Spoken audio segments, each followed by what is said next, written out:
我嘅迪士尼票就嚟到期啦，未來一段日子我都需要好好儲錢，所以我做咗一個決定，揀咗一日自己一個人行入香港迪士尼。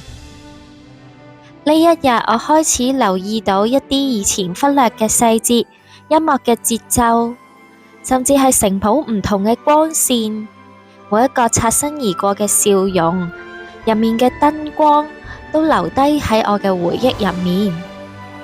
我冇急住去玩好多嘅設施，只係揀咗幾個特別嘅設施去遊覽，係想讓自己慢慢去記住呢一刻。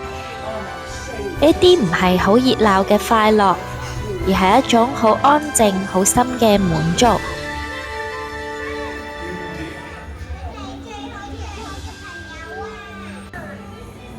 呢一次我好認真咁樣用眼睛去看，用心嘅記，因為我知道有啲嘅回憶係用嚟陪伴未來嗰啲唔喺呢一度嘅日子。唔能夠成日嚟，唔代表以後都唔會嚟。呢一次獨自嘅旅程已經足夠讓我帶住一份溫柔嘅記憶，繼續往前走。真正重要嘅唔係我仲能夠嚟呢一度幾多次啊，而係喺我未能嚟呢一度嘅時候，我都能夠喺每一天嘅日子入面，好好咁活在其中。今次獨自遊覽迪士尼，唔係為咗讓我去逃離現實，而係讓我學會喺有限嘅時間之內，我仍然選擇去珍惜同埋感恩。喺平凡之中，仍然能看見驚喜；喺疲憊中保留柔軟；喺現實中仍然相信一啲睇唔到嘅美好。有一日就會再返轉頭啦。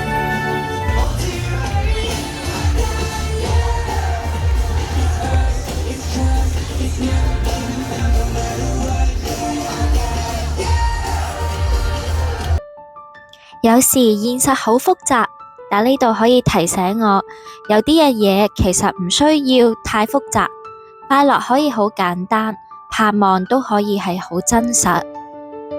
我開始習慣喺固定嘅角落停落嚟，靜靜咁樣欣賞表演，讓時間去變慢。有時喺忙碌嘅生活入面，去俾自己一啲嘅空間，都係好重要㗎。我睇住木馬一圈一圈咁轉，音樂輕輕咁樣響住，嗰啲嘅畫面，好似無論我嚟過幾多次都好，依然喺度溫柔咁樣轉動。時間好似變慢咗，隨住木馬，我簡單咁上升下降，又回到原點。一圈嘅旋轉木馬，一場嘅煙花已經足夠啦。我可以帶住溫柔而堅定嘅記憶，繼續行喺自己嘅路上。煙花一束一束咁樣綻放，好靚，亦都好短暫。我企喺人群之中，忽然明白，或者就因為煙花短暫，所以佢先至更珍貴。我會記得呢一晚嘅光芒。喺咁多幕煙花入面，我最鍾意就係 Coco 呢一幕啦。佢訴說嘅係一份回憶嘅重量、溫暖。